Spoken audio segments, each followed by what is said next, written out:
سؤال: بناء على القول اللي الآن مشهور بين من؟ بين علماء الشيعة، أنه كانت حاملا بمن؟ بجنين هو المحسن أو المحسن، هل أسقط أم لا؟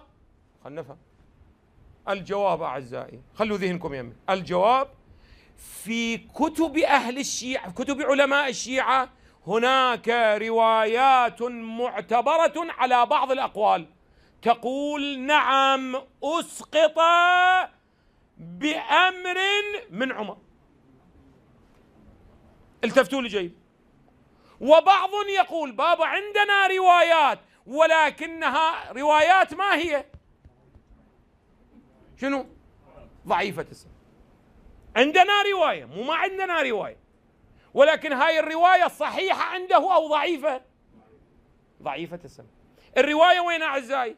الرواية موجودة ببحار الأنوار، مجلد 43 صفحة 170. الرواية أنقل لك يا، التفتوا أعزائي، وإن كان هذه أبحاث تخصصية ولكنه يقينا في بعض الأعزة من أهل العلم موجودين، مثقفين موجودين يفهمون.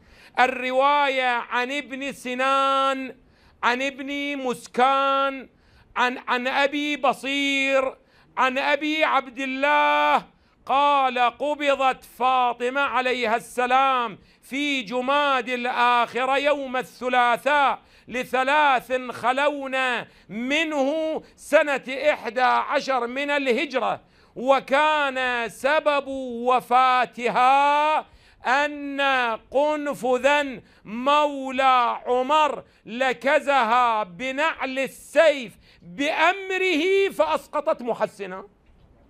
هاي الرواية ماذا؟ موجودة أين؟ في كتاب دلائل الإمامة لمن؟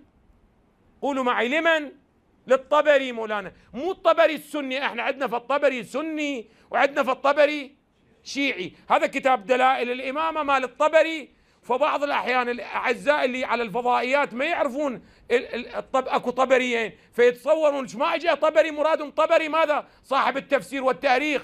فلهذا يشكل عليهم الآخرين، يقول بابا شوفوا هذول ما يعرفون الكتب ولا يعرفون علمائهم. هذا الطبري الشيعي مو الطبري ماذا؟ السني. قال: فأسقطت محسنا ومرضت من ذلك مرضا شديدا. سؤال: هاي الرواية صحيحة لو ضعيفة؟ شو تقولون؟ الجواب التفت لي. هاي في الرواية اكو شخص اسمه ابن سنان، مو ابن سنان هذا مال كربلاء مولانا، لا لا لا، هذا ابن سنان من تلامذة الأئمة سلام الله عليهم ومن أصحابه. احنا عندنا 2 ابن سنان أعزائي، واحد اسمه محمد ابن سنان، واحد اسمه عبد الله ابن سنان. عبد الله ابن سنان ثقة بلا إشكال، فإذا كان هذا عبد الله ابن سنان فالرواية شنو؟ صحيح.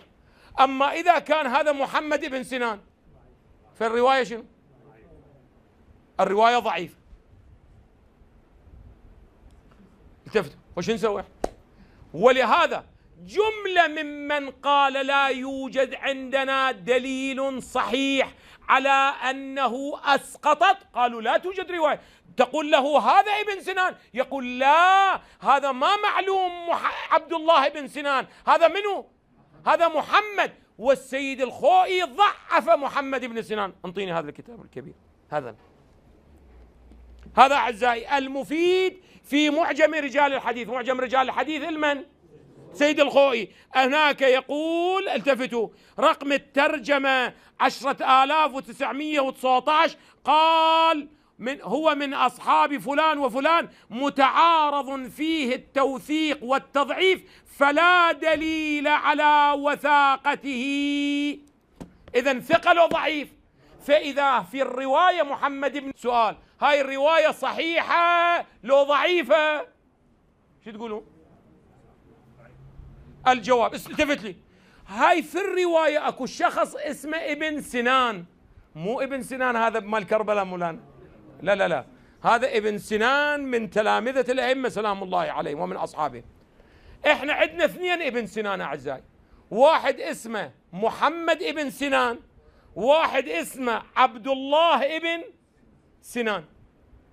عبد الله ابن سنان ثقة بلا إشكال، فإذا كان هذا عبد الله ابن سنان فالرواية شنو؟ صحيح. أما إذا كان هذا محمد ابن سنان فالرواية شنو؟ الرواية ضعيفة. التفتوا وش نسوي؟